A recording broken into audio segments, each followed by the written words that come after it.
vaksin ini kan bukan main-main. Kalau saya mungkin berdasarkan pengalaman ya, waktu aku ketua komisi 9 itu kan juga tak paparin. Makanya ada wartawan kalau ini jangan sepenggal-sepenggal, jadi orang salah persepsi. Jadi cuma Ciptaning menolak vaksin. Nah, saya partai pemerintah terus jadi Pak Hasto marah-marah sama saya dah gitu. Tapi ya itu sih resiko lah ya. Aku dokter, tentunya udah tahu lah basic dokter itu dari sisi kesehatan. Tentunya harus sumpah dokter itu kan melindungi pasien ya, apalagi sekarang sebagai wakil rakyat lah melindungi rakyatnya. Nah, jadi udah dokter sebagai wakil rakyat. Jadi apa-apa juga kalau tentang kesehatan aku tidak mudah terima gitu aja. Waktu saya ketua komisi juga sama, flu burung aku tidak terima. Saya tidak mau menandatangani 493 miliar waktu Siti Fadila. Waktu itu teman-teman wartawan, mungkin kamu belum jadi wartawan, juga ngejar aku. Pak Ning, kenapa nggak mau tanda tangan? Seolah-olah didramatisir pakaian astronot kayak sekarang lah kayak gitu. Saya cuma bilang, udah ada wartawan jaga burungnya masing-masing supaya nggak kena flu.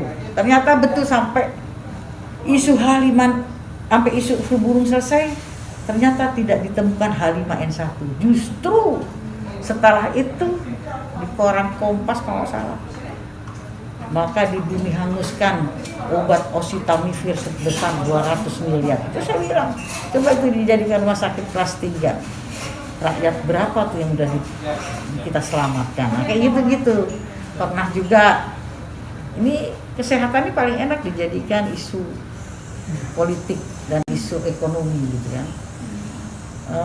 Sapi Indonesia mengandung antraks. Udah peternak kita tutup buku, nangis semua. Masuk sapi-sapi Australia per bulan 450 ton.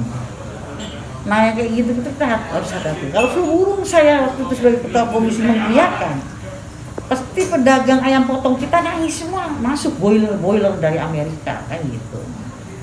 Nah vaksin waktu itu polio itu kalau yang udah punya anak pasti tahu tuh kan harus suntik polio, dan polio itu harus satu jenis obat polio, vaksin polio. Ngasihnya bisa polio 1, polio 2, polio 3 itu kan berdasarkan 1, 2, 3 memang harus 3 kali dapat gitu. Tapi cuma 1. Terus DPT, sekarang DT istilahnya juga cuma 1. Terus BCG ya 1. Di booster tiap 3 tahun atau tiap 5 tahun booster. Ini kan vaksin, ada beberapa vaksin 5. Itu masih ditanya dong sama teman-teman juga rame.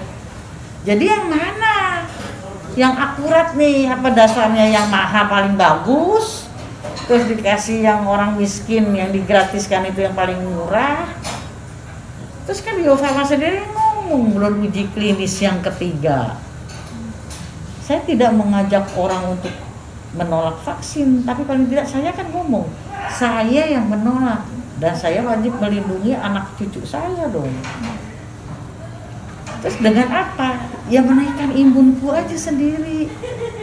Kita sudah diberikan negara yang di khatulistiwa banyak matahari, minum jalur rempah-rempah atau empon-empon, sayur, buah, olahraga aku ya kalau pagi nyuci, jemur apa mau nggak mau itu udah masuk matahari, tidak usah panik.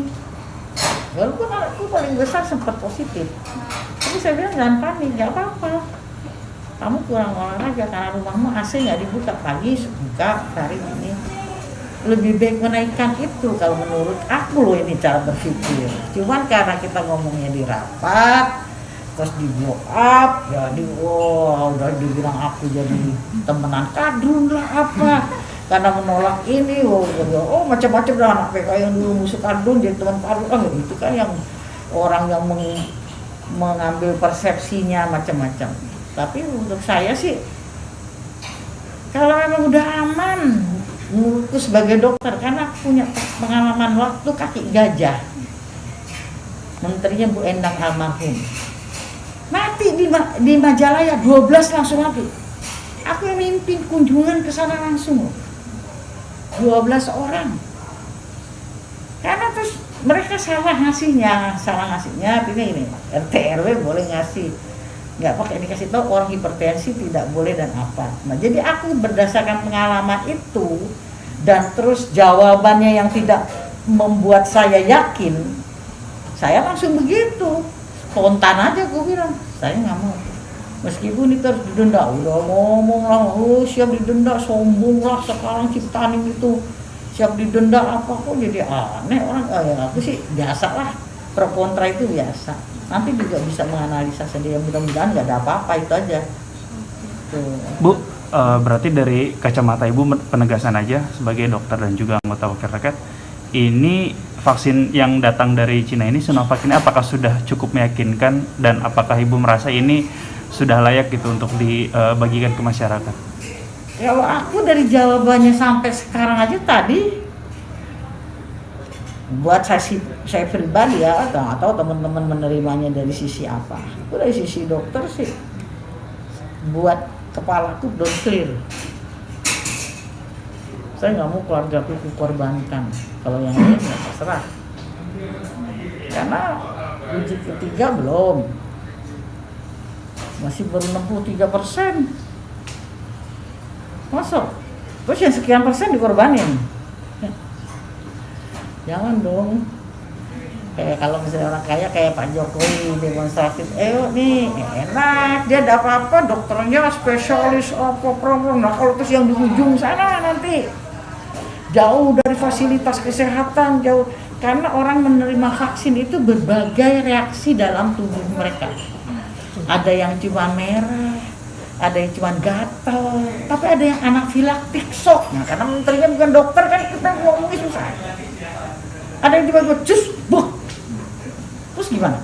Ya kayak yang lumpuh layu itu, maksudnya kasih polio itu justru anti lumpuh layu, tapi malah dia kebalikan, malah jadi lumpuh layu dan nggak balik loh, itu permanen. Terus gimana? Gitu. Nah jadi saya kan juga ya udahlah, nggak ngajakin orang sih, nggak provokasi orang, tapi aku paling tidak keluargaku gitu. Nah karena ngomongin di rapat, jadi dianggap saya provokasi lah, ngajak orang lah begini. Itu mungkin kesalahan saya yang di situ.